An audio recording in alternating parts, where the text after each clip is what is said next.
Assalamu alaikum dear students. Here we are with our lecture number 7 on unit number 4. It's a short story with the title From Mother with Love, and the writer is Zoa Shaban. Here I am, Sumaira Zahir from Army Burnhal College for Girls.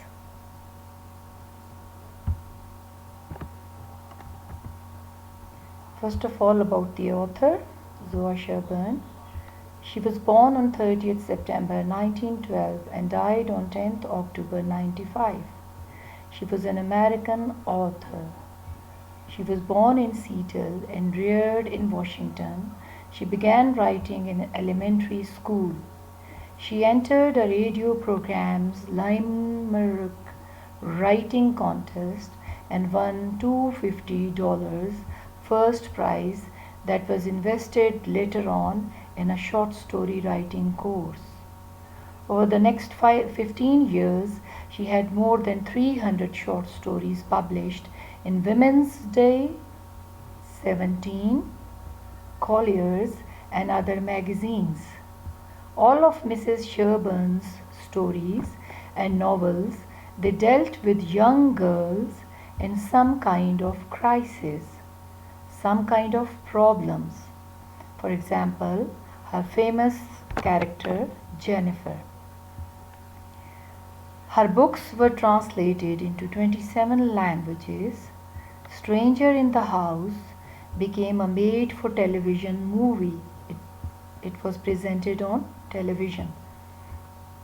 From Mother with Love, why she has written it? She herself, she was a single parent because her husband of 30 years, Herbert, he died when the younger children were very small. Mrs. Shaban did not remarry. This is a beautiful portrait of From Mother with Love.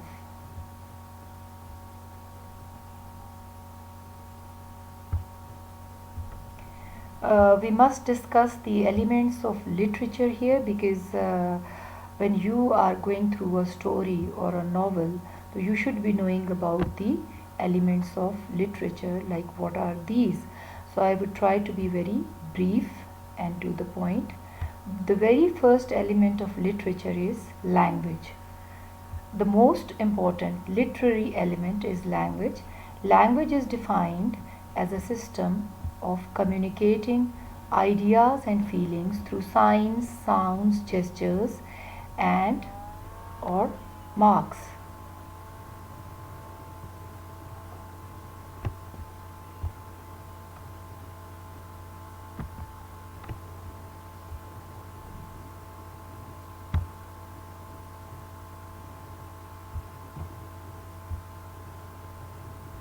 Language is the way we share ideas with one another, whether it's through speech, text, or even performance.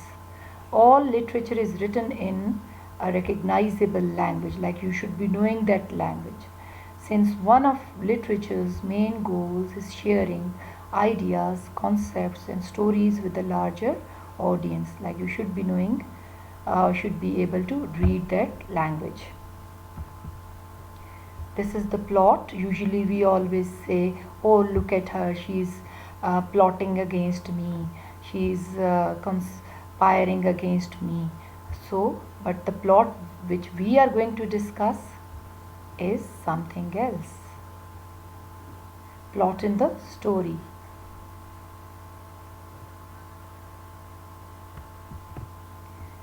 Second important element, the plot of a work is defined as the sequence of events that occur from the first line to the last. Like the way sequence of events occur in the story, that is called a plot.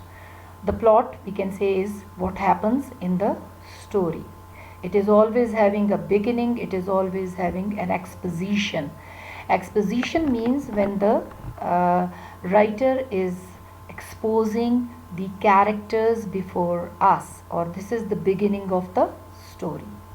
When the major characters are introduced, when the setting is introduced to the reader, that is called beginning or exposition. Conflict. You have always experienced a conflict in life. There is always a conflict. Like at these quarantine days, we are all in conflict with corona. Similarly, in the stories, a conflict is always there. Just like in real life, the conflict of a story is the problem that occurs that the main characters have to tackle. There are two types of conflicts that you will see in a plot, the major conflict and the minor conflict. And then at the end, the conflict is resolved. Rising action. Rising action is literally everything that happens in a story that leads up to the climax of the plot. Climax is what? When the problem is resolved. Inshallah, when we are going to get rid of coronavirus, so we will say that we have gotten rid of that climax. The climax of the plot is the part of the story where the characters finally have to face and solve the major conflict. This is the peak of the plot where all the tension of the rising action finally comes to an end. Then resolution or denouement. Denouement or resolution, when you try to resolve the conflict. This is the conclusion of the story. Just because it's called a resolution does not mean that every story has a positive end. No, it's not that. If you look at Romeo and Juliet, it does not have a positive end because both the major characters, they die at the end. But the ending or the conclusion is called resolution or denouement. Mood. You always say, oh, mera mood nahi hai. I'm not in that mood. My mood is off. So what is this mood? This is the mood. The mood of a piece of literature is defined as the emotion or feeling that readers get from reading the words on a page. Like if you are reading a storybook, so definitely you are getting the mood of the writer as well, or the character which is presented. What sort of mood is presented to you? So if you have ever read something that's made you feel tense, scared, or even happy, you have experienced mood at first hand. So this is mood. Setting. Have you ever pictured yourself in living in the Gryffindor or dormitories at Hogwarts? Dormitories are the rooms in the hostels or in the boarding schools. Or maybe you have wished you could attend the Mad Hatter's tea party in Wonderland, Alice in Wonderland. There are so many stories in which these things are presented. These are examples of how settings, especially vivid ones, captures reader's imagination and help a literary world come to life. Setting is defined simply as the time and location in which the story takes place. You can go through it all.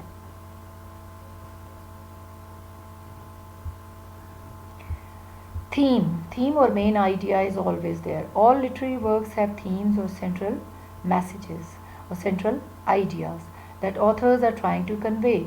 Sometimes theme is described as the main idea, but more accurately, themes are any ideas that appear repeatedly throughout a text. That means that most works have multiple themes. All literature has themes because the major purpose of literature is to share, explore, and advocate for ideas. Point of view. Point of view is obviously the point of view presented by the writer. Point of view is the position of the narrator, the writer or the narrator who is telling the story in relationship to the plot of a piece of literature. In other words, point of view is the perspective from which the story is told to you.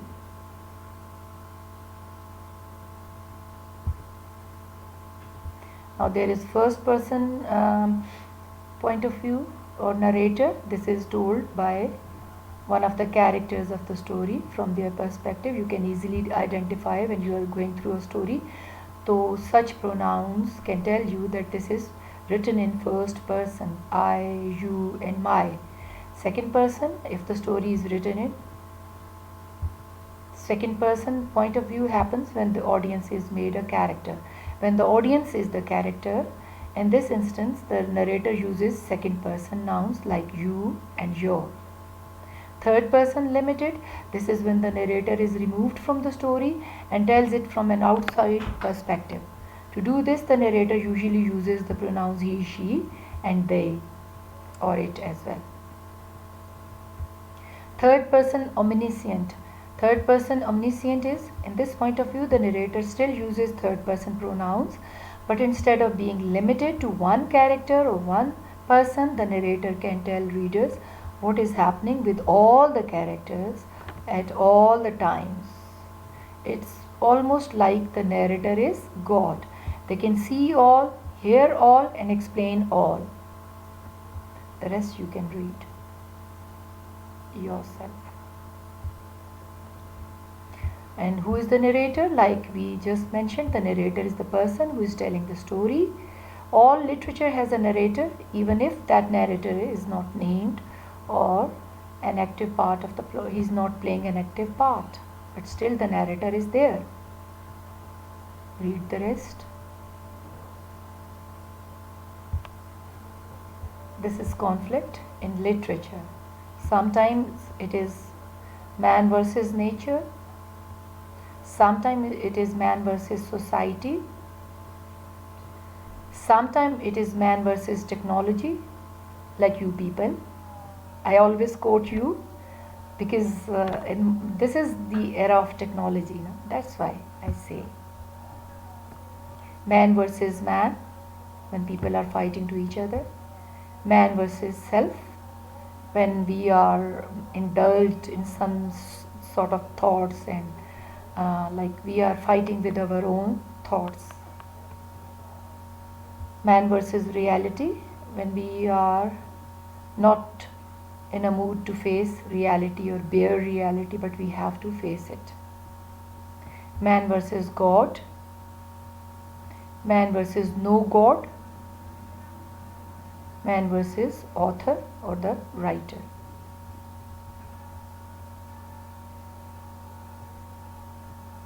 This part is classical, this part is modern, this is postmodern. Now you people are residing in postmodern literature. Conflict. Conflict is a part of plot. We have already established all literature has some sort of plot, and that means conflict is a literary element. A conflict is the central struggle that motivates the characters and leads to a work's climax. Generally, conflict occurs between the protagonist is the hero, and the antagonist is the villain. The rest you can read.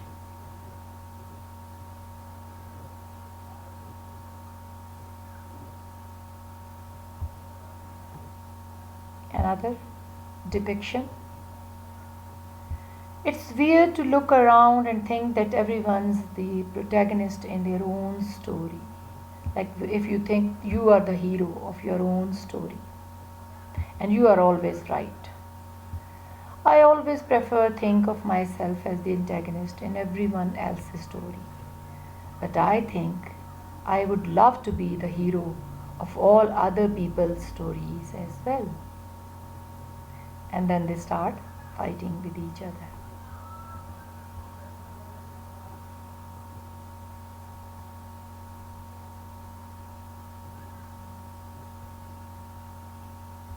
He's saying, I'm the hero, and he is saying, I am the hero of all other stories as well. That's why they start fighting.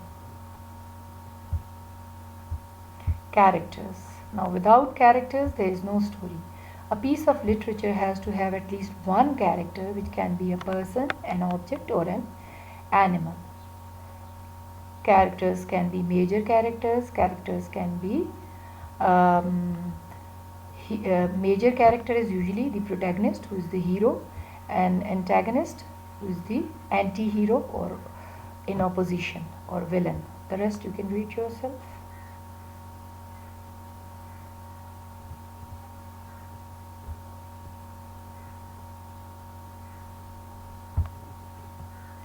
These are the vocabulary words. You can go through them.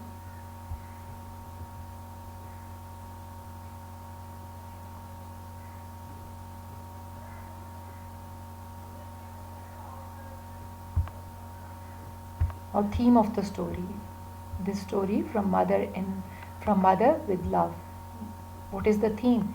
It has a universal theme of love and care, of family or blood relations for each other, which is a natural phenomena. Like we are naturally gifted by God to love our relations, to love our children, to love our parents, to love our siblings, or to love our blood relations.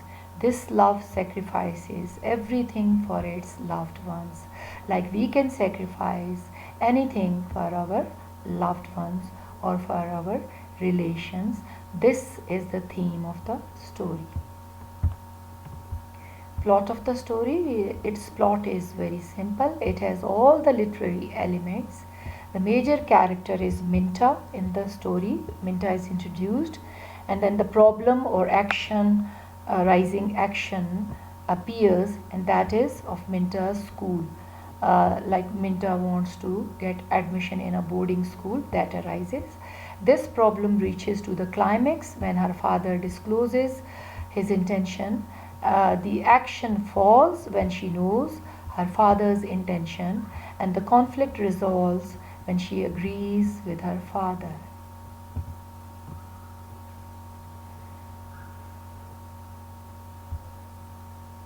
Summary of the story.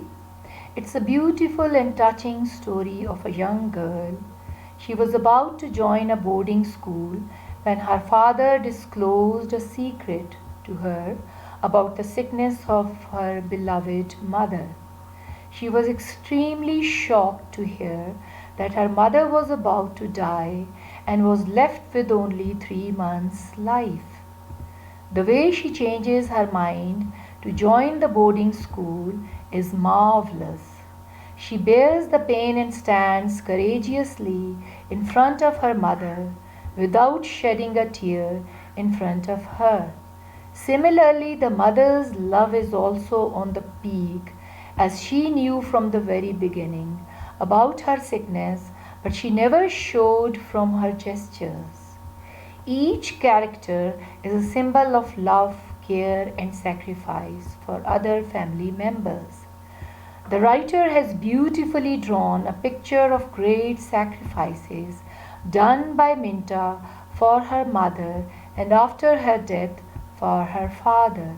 She starts behaving like her mother and takes good care of her father and home after her mom's death.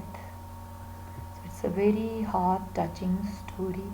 I hope you are going to enjoy it.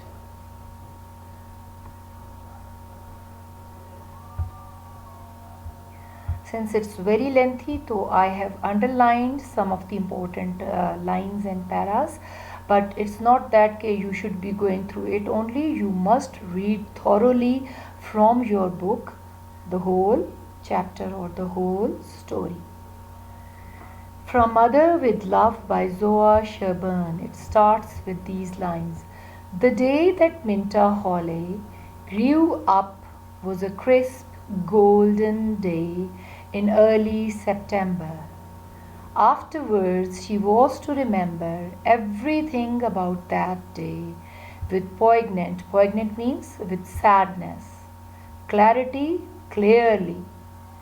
Like these first beginning lines, they are telling us the situation of Minta, what happened on that day, and that was the day that had a great impact on her, and she is never going to forget about that day. She will always, this day will always remain in her memory, but it would be a very sad day always. She remembered the slapping sound the waves made, the pungent slapping.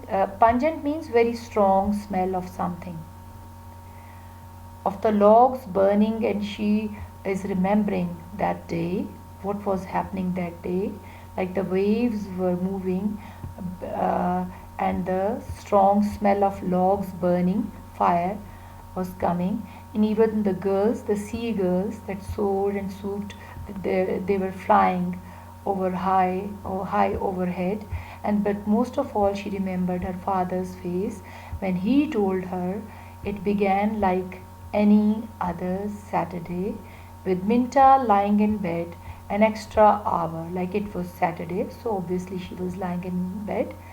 Breakfast was always lazy and unhurried on Saturday mornings. They had no hurry to get the breakfast because it was obviously off that day. So, usually on Saturdays and Sundays, they had unhurried breakfasts. The three of them in the breakfast room, Minta's father, engrossed, was busy, absorbed in some tension. In his paper, he was going through the paper but looking very serious. Her mother, flying around, moving here and there in a gaily colored, brightly colored house coat, apron. It can be a coat, it can be an apron. Mixing waffles, waffles are crisp cakes, and frying bacon. Bacon is a sort of meat. And Minta was sitting on the table, setting the table. She was laying the things on the table, and they talked the casual, happy talk of people who love each other and don't have to make conversations, long talks about neighborhood doings, about items in the paper, about the clothes. Like these were the themes of their talks. They usually discussed neighborhood doings, whatever is coming in the paper, and about the clothes Minta would need when she went away to school in a couple of weeks. Like these were the things they were discussing. It was after the dishes, when they finished the dishes. So I think this is easy. We should go on towards these which are underlined, because otherwise I won't be able to finish it. It's very lengthy text. Might get a few clams. His father asked her if she would like to go down to the beach for a little while, and the tide is low, and he said you can get some clams also. Clams are sea shells or mussels. Minta nodded in agreement. She said okay, but her mother made a little face. Horrors, clam chowders. Chowder is a word used for soup which is made up of mussels, sea mussels. For another week, like we have to then keep on drinking that soup. Sure, you would not like to go, Mary? Minta's father asked. He asked his wife, I think you do not want to go. The salt air might help your headache, but you should go. The salt air, the air above the sea, is usually very good for the headache. No, she to run along. I'll curl up with an apple and a television program. No, Minta's mother said, no, I would love to lie in the bed and watch TV along with her, eating an apple. She yawned and stretched, looking almost as young as Minta. She was looking young, healthy, and hale and hearty. Minta ran upstairs and got into her heavy shoes and jeans. And then she says, shall I call Sally? Sally is the name of her friend. He was silent as they drove towards the beach, but it was not the companionable silent. Companionable, like friendly. It was. Her father was looking very serious and silent, and she was thinking. Minta was thinking, what happened to him? There was something grim, something very serious. He's going to talk to me about school. Now she is thinking that the father is going to discuss about the school or the boarding life. Minta told herself, he is going to try to talk to me out of it again. It was funny the way her father had acted when she announced her intention of going to Mary Hill. This is the name of the boarding school. And she was thinking about it, and she's thinking and she's recalling when she told her father how he was amazed by it and how he pronounced it, and what did he say.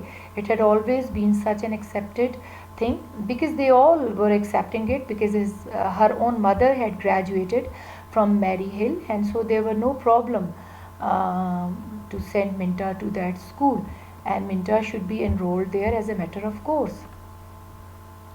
And then she is again thinking about the previous year, when previous year the mother had an operation, so that's why Minta was not allowed to go there.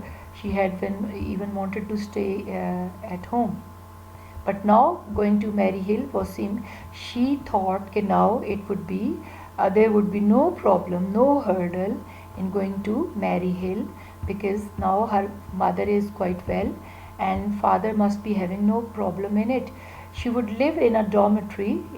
She was thinking about the dorms in the boarding schools, the rooms, and be part of all the campus fun. Usually the boarders, they have great fun together inside the boarding schools. So she was all thinking about it. It was not as if Maryhill were clear across the country. Maryhill was not quite near. It was quite far away. And she was thinking she should be probably getting home after every month or so. And then she was thinking about the Christmas holidays and then the spring vacations as well. So when they were going towards the beach, Minta was thinking about all these things, and she was quite worried why the father is a bit grim and serious. So you can read all this yourself. Suddenly she remembered he was looking at her and trying to smile, just the way he had looked at her the time her appendix burst and they were taking her to the hospital. Suddenly she remembered, Minta remembered the day when she was like she had a problem of appendix. Her appendix it burst, and so they took her to the doctor or to the hospital. At that time her father was smiling so that she should not lose hope or she should not worry. So she is recalling that day. She could almost hear the wail of the ambulance and feel the way he had held her hands tightly, trying to make it easier. His eyes had told her then, as they told her now, that he would 1,000 times rather bear the pain than watch her suffer. It's a beautiful, beautiful line depicting the love of a father. Like she's saying, I still remember the sound created by the ambulance, and when the ambulance was carrying me to the hospital and my father was holding my hands tightly, and there was great love in his eyes, and it showed me that my father could bear any pain than to watch me suffer. So she is recalling everything what happened last year, and then she is comparing it with now the grim look which she found in his eyes now. I thought you wanted to talk to me about school. Then she talked to father. She said, I think you are going to talk to me about school. Father, she never called him father. It was always dad or pops, or when she was feeling especially happy or gay, she would say John Harry, the name of the father. His fingers tightened around her. Suddenly his fingers got hold of her fingers tightly. In a way, it is about school, as if he is discussing about something about school. She flashed a quick, frightened look up at him. You are not ill. Are you ill? She thought. Father is ill. When he says, I went to see Dr. Morton last week, Minta. I have been seeing him pretty regularly these last few months. Then she says, are you ill, father? Are you sick? He sighed, and it was a heartbreaking sound. No, it isn't me. It's your mother. That's why I don't want you to go to Maryhill. So here he has disclosed the secret of her mother's sickness to her, and although she was thinking that he is going to discuss about Maryhill, but he is saying that since your mother is sick, that's why I do not want you to go to Maryhill. But she is feeling better. Minta says that my mother is quite fit and fine, except for few headaches. Tell me, then she says, what happened to her. You can read it thoroughly. Her mother, who could be counted, like her mother is such a person, everybody is dependent on her, on to announce in the spring that she was going to do her Christmas shopping. She was always doing all these chores. She was doing Christmas shopping early this year and then left everything until the week before Christmas. She has already done the Christmas shopping and now she is waiting for Christmas. No one was worse about forgetting anniversaries and birthdays and things like that. But her mother was always to remember all these days, anniversaries and birthdays and dates like Valentine Days and St. Patrick's Days and Halloween. Like she always remembers all these days and how to spend these days. But always gala. Gala means she is always ready to have great celebrations, to enjoy all these special days with three decker cakes, triple story, baking triple story cakes as well. Minta's mother wore the highest heels. She was always wearing high heels and the maddest hats. She is always wearing beautiful, funky hats of any mother on the block. She was so pretty and she always had time for nothing like listening to new records and helping paste pictures in Minta's scrapbook. Like she is always doing all these things. She was not ever sick. She was never sick except for the headaches and the operation she had last year, which she had laughingly dismissed as a rest cure, and she has always said that it was just I wanted to take some rest. I should not have told you. Her father was speaking in a voice that Minta had never heard from him before, a voice that held loneliness and fear and a sort of angry pain. I was afraid I could not make you understand. Now he's saying I should not have told you this secret because I thought you won't understand it.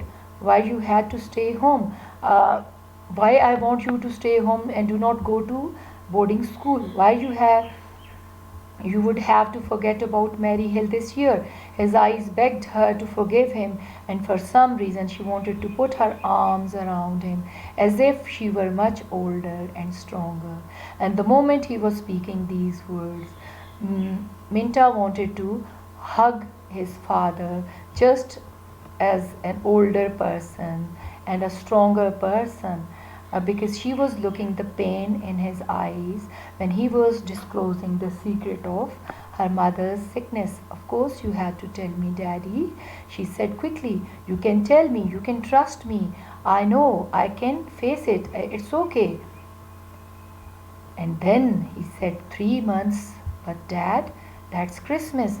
After 3 months she is going to die. And she says, but Dad, after 3 months Christmas is going to come. He took her hand and tucked it under his arm, and they started walking again. And it was like walking through a nightmare. Like it was as if she's dreaming something and it was night, a bad dream.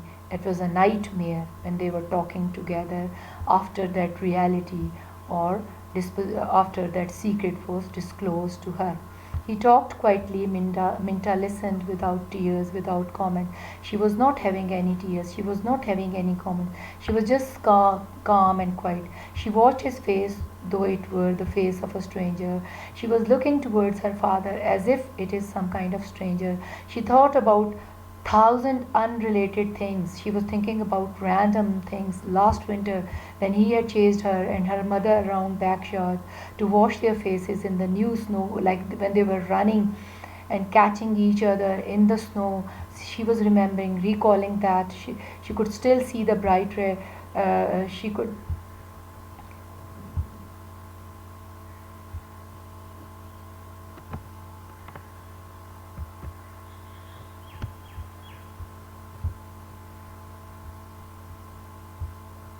She could still see the bright red jacket her mother had worn and the kerchief that came off in the struggle, the way the neighbors had watched them while they were playing in the snow, and the neighbors were watching them. They were all laughing and shaking their heads. And look what happened now. This is what Minta is thinking about. Minta had accused her mother. You have the disposition of a Siamese belonging to Thailand cat. Minta is saying this to her mother, that you always love to lie in the blanket just like Siamese cats. Minta had accused her mother laughingly. A cushion by the fire? You always love to have a cushion and you are lying on it near the fire and in the sun or in the summer, and a bowl of cream nearby. Her mother had agreed instantly. She was always good natured about their teasing. Like she was teasing her, but the mother was very good natured and she did not mind it. But in spite of her apparent frailty, weakness, and her admitted laziness, she managed to accomplish an astounding amount of work. Like her mother was always doing a lot of chores. So that's why I can't let you go away. Midge is her nickname.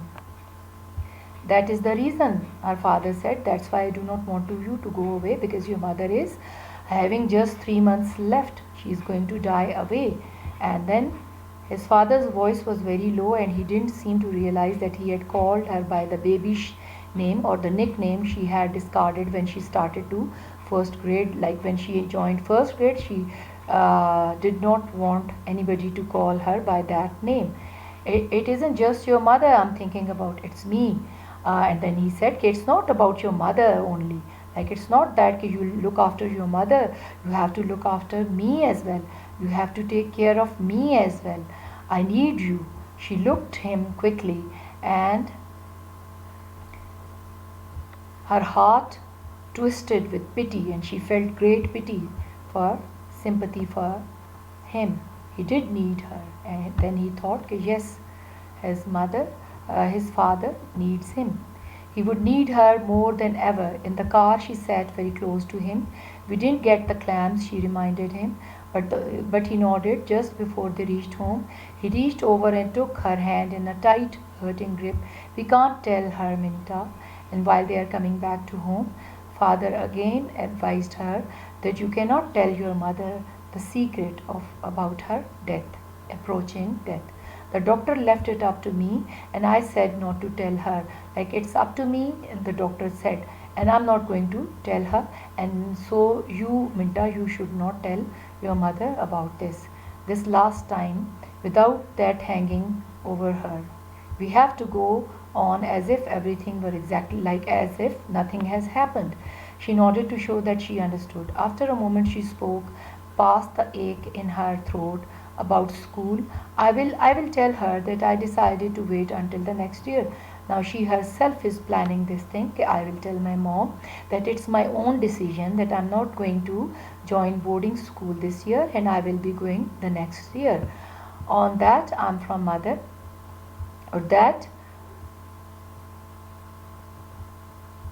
I'm afraid I would be lonesome without the gang, and I will tell her that I'm enjoying here. My whole friends gang is here, so I would not like to go this year. I have been sort of seesawing, like I'm seesawing back and forth anyway. It seemed impossible that life could go on exactly as before. Now this is what she's planning. Okay, I will tell my mother that I do not want to go to, and this is my own decision. The small private world peopled by the three of them was as snug and warm, like their world was so calm, quiet, warm, and happy, as though no shadow had touched them. But look at them now, they are going to witness some bad things as well.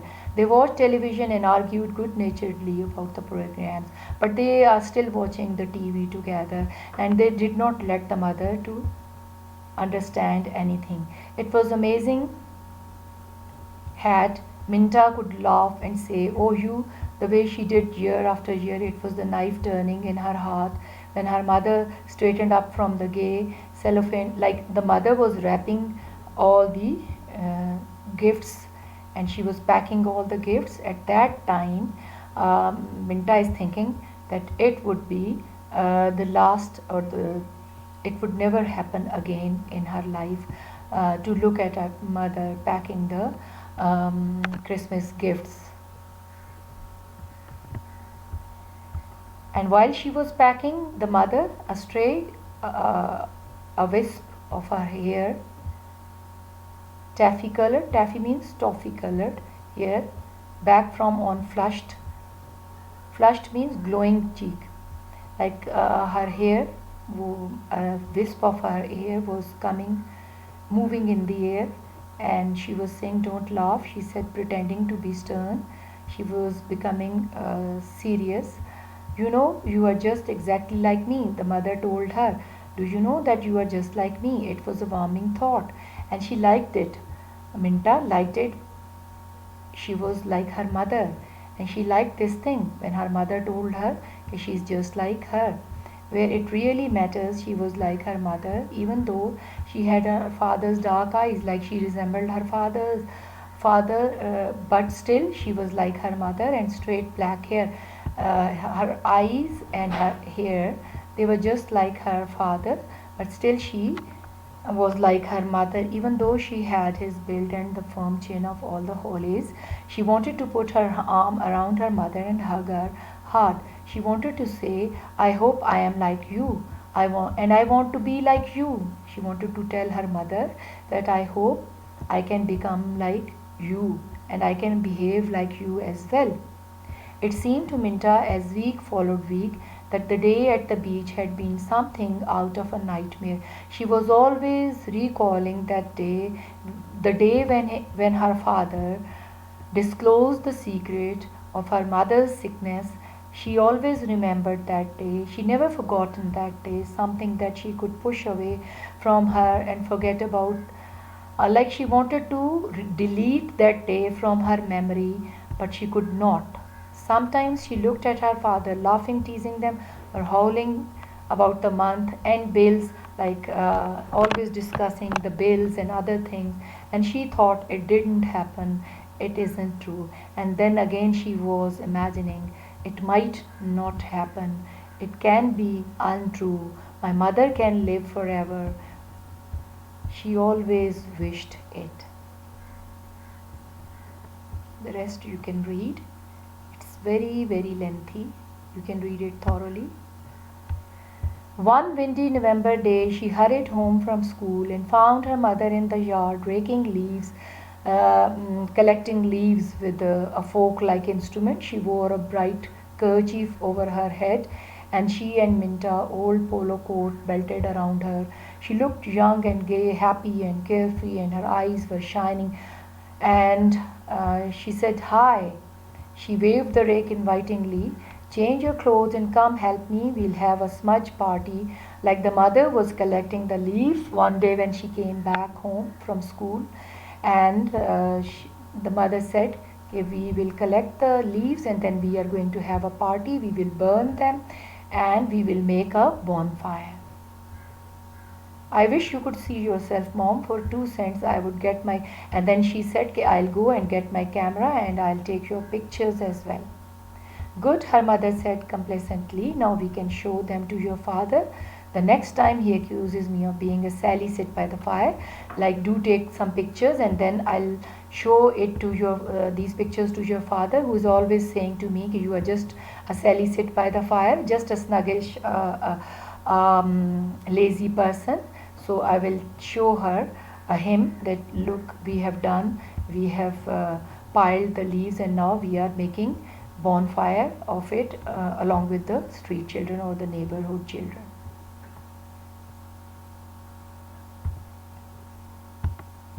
Because it's the last time, Minta told herself. And again Minta is thinking that this is the last time she is playing with her mother, the last time we'll ever rake the leaves, and the last time we'll make a bonfire, and the last time we will snap a picture, and the last time.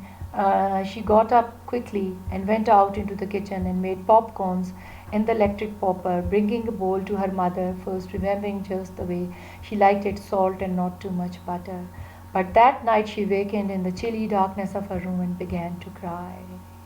Like the whole day they were playing and enjoying, but late at night she found herself crying and crying softly, her head buried in the curve of her mother, and she found her mother in her bedroom, and she was crying and crying, and the mother was trying to console her.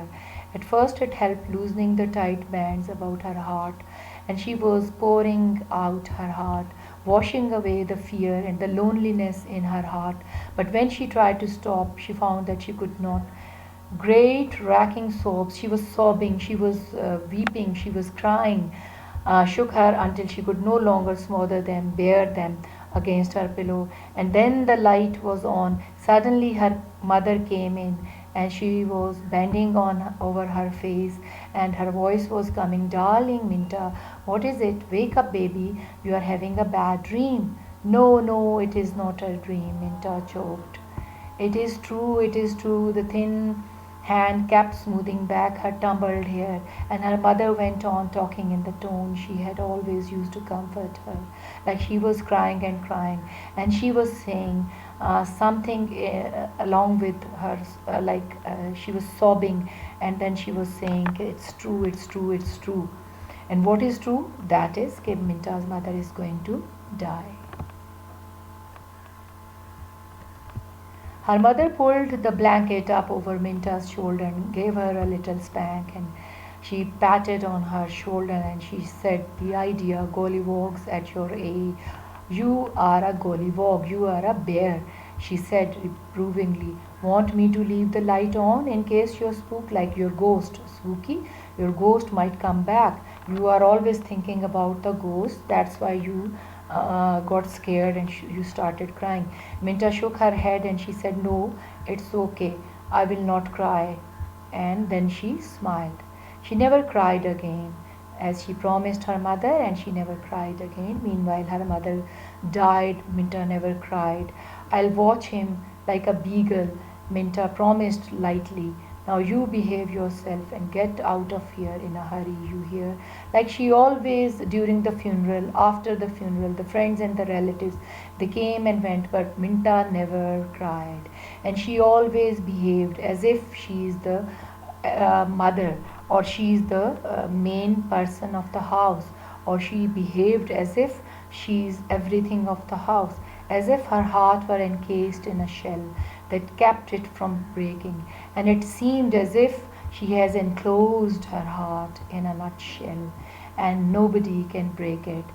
That's why she became stronger and stronger, and she never cried. Even the aunts and the neighbors, they always advised her to cry, and they said, "You will feel better," but she never cried.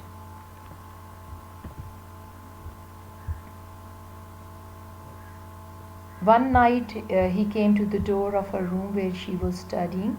I wonder if her father came to her and he told her to go and search in your mom's cupboards and check your mom's clothes, because your aunt wants to give them in the charity bazaar or in the church bazaar.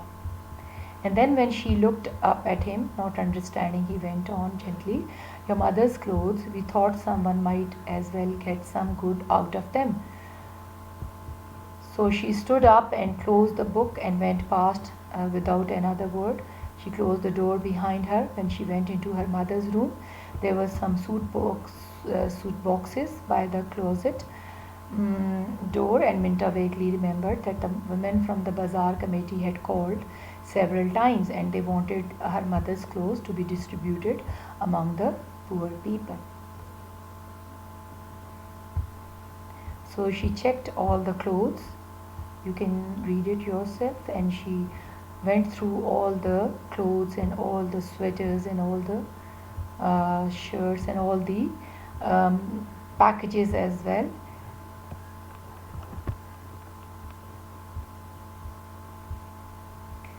So dozens and dozens of she looked at those packages. There were many gift packages, and she looked at them. Her breath caught in her throat when she opened them. Dozens and dozens of boxes, all tied with bright red ribbon. The gift tags, written in her mother's careful script, gaily colored Christmas stickers, sprigs of holly, from mother and dad to Grace, from Mary to John, from Mary to the Kelly Gremlins, from Aunt Mary to Uncle Art, from the Holly family. "So you knew?" Minta whispered the words. So that means her mother knew the secret. Her mother knew that she is about to die. That's why she has kept so many Christmas gifts, and she has wrapped them, and she has written the names on that means. So that means she knew she won't be there till Christmas.